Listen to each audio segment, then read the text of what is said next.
We are the ones as priests. We have sacrificed everything. We have no family of our own.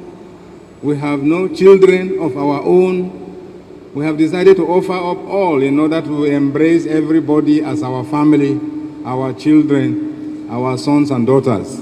And yet, these kidnappers are targeting us. We had to tell Mr. President. Pax Christi Nigerian Catholics.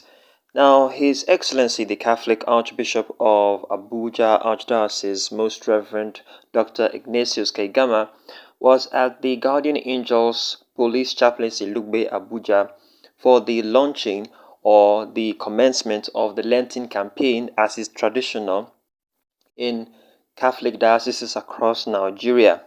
And he used the opportunity to clear the air about some of the misconceptions that Nigerians had passed across when they saw the Catholic bishops at the presidency, or what is popularly called the State House, Abuja. The Catholic bishops had actually gone to the president's office to let him know that they were in Abuja for their first plenary meeting. They had actually concluded their first plenary meeting, and they went to the president's office to let him know about what their resolutions were. And unfortunately, some Nigerians saw the pictures, the videos, and began to insinuate a lot of crazy stuff. So His Excellency the Catholic Archbishop of Abuja Archdiocese used his time, the time he spent with the parishioners of Guardian Angels Police Chaplaincy in Lugbe, Abuja, to let Catholics know, no, this is not what happened. The bishops, the Catholic bishops of Nigeria, are not those kinds of bishops. They are not the kinds of people who go after politicians looking for selfish interests and all of that stuff. They are not the kind of bishops that do that. And he spoke a lot about the problems that the young people in Nigeria face, which, honestly speaking, are sincerely heartbreaking. Take a listen to what His Excellency had to say. During the season of Lent, we use the opportunity to intensify our spiritual life, to deepen our relationship with God, and to connect more with our neighbors. And as an archdiocese, we try to raise funds in a way that we can help those who are seriously in need, and there are many. You could see for yourself during the Christmas how some people, in the attempt to get food to eat during Christmas, were trampled to death. That is the situation we find ourselves in. And there are many others. The young people, I meet them often. Where I have a conversation with them often. I always engage them, not because I have anything to give them, but just to listen to them. And they tell me a lot about their predicaments and their sufferings. The Catholic youth corps members, I also interact with them. They stay in a place called a family house, because when they come for youth service, the one arranged by the federal government, they find themselves stranded. Sometimes they are rejected in their places of assignment, and many times they have nowhere to stay. Then they turn to the church, and we are the ones helping. Those who are Muslims, I think they go to the mosque. So we do our bit. We have a family house for them in Nyanya, and it is all dilapidated. When they come to me, they say, "Bishop, rebuild our family house." And I tell them, where will I get the money to do so? I say, by the way, that is not supposed to be the work of the church. It was the government that created this youth service scheme. And I am sure they have made provision for accommodation, for feeding, for your allowances and so on. but sometimes this don't happen. And when it doesn't happen, they come to the church and they believe the church has it. There are many others who come individually or in groups asking the church for help. In my telephone, I get messages. By the time I wake up in the morning, my phone is full of messages. Somebody complaining of hunger, somebody complaining of sickness. They have been to hospital, they need blood transfusion, there is no money, and many other things. You move to Waru or to where? You see our internally displaced people who have been there for 10 years or more, helpless. And who do they look up to? They look up to the church because we are there for them. Every time we get food from you people, every time you collect something and you give us, we convey that to them and they get what you give.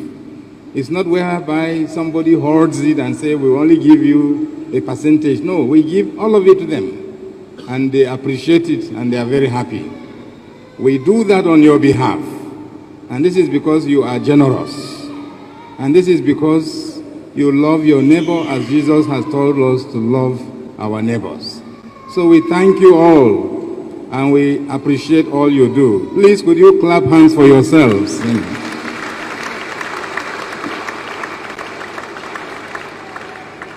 So we use this Lenten period to do good. We are to intensify our spiritual life, but we are to do good.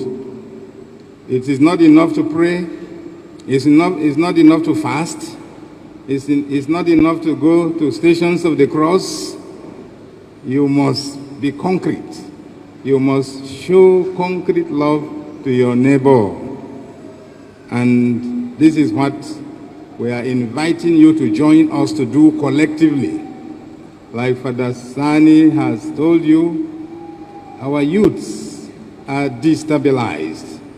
Our youth don't know what to do. And that is why they run to us as a church. And yet, as a church, we don't get any contribution from the government or from the Ministry of Humanitarian Affairs to support us so that we can do this work better by reaching out to the poor. We just concluded our bishops' conference, and on Friday we went to meet Mr. President. We went to greet him and to assure him that we want a better Nigeria. And we had our points well made. Those of you who follow the social media will see what our Bishops' Conference President read out to the President, and you would hear his response. We told him about the predicaments of Nigeria, the very high cost of things, the level of hunger and poverty, the insecurity that is all over the place, the kidnap of people for ransom. Our priests have been kidnapped again and again. And yet we are the ones reaching out to the poor. We are the ones as priests. We have sacrificed everything.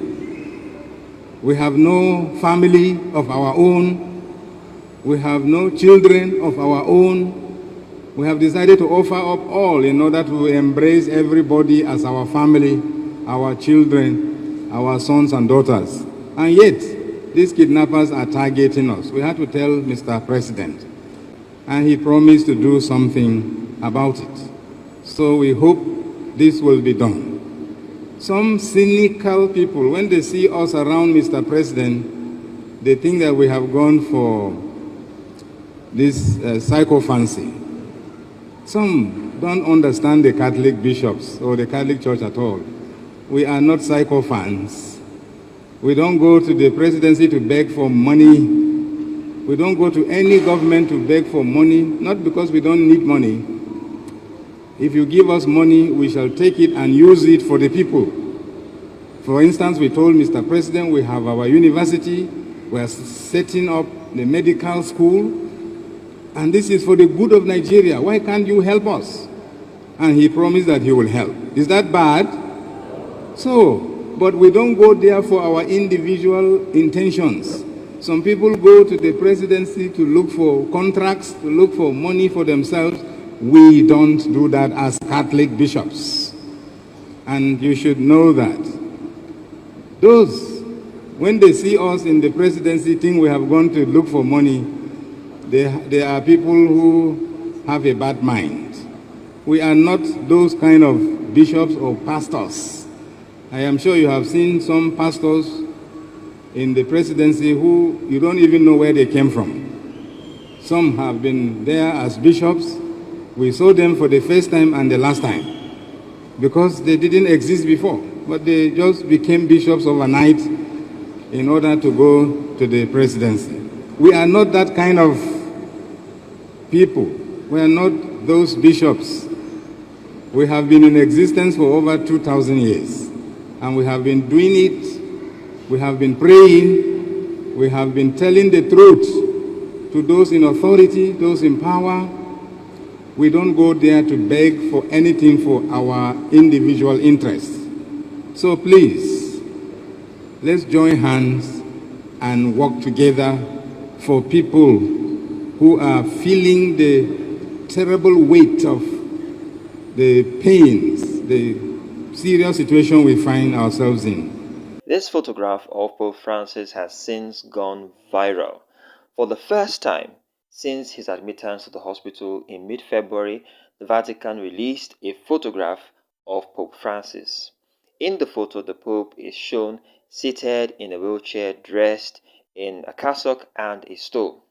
The Vatican's press office said that the 88-year-old Pope Francis concelebrated Holy Mass in the chapel of his apartment on the 10th floor of the hospital where he was admitted since February 14th due to a complicated case of pneumonia in both lungs.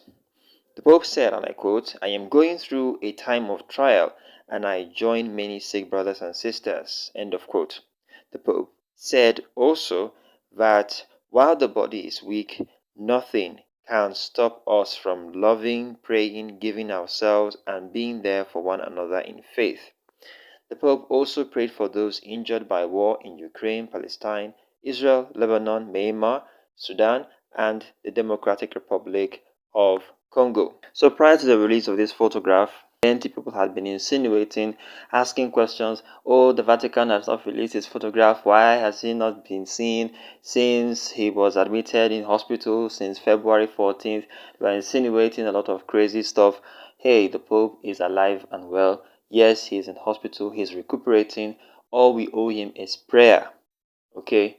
The church will still continue, and the prayers had been going on all over the world, in Argentina, in Rome, in everywhere, okay, praying for the Holy Father. So that's all we are invited to do, to pray for His Holiness, that the Lord in His mercy will grant him good health and long life. 88 years is no small feat, okay? So let us continue to pray for His Holiness. Thank you so much for watching. Talk to you soon.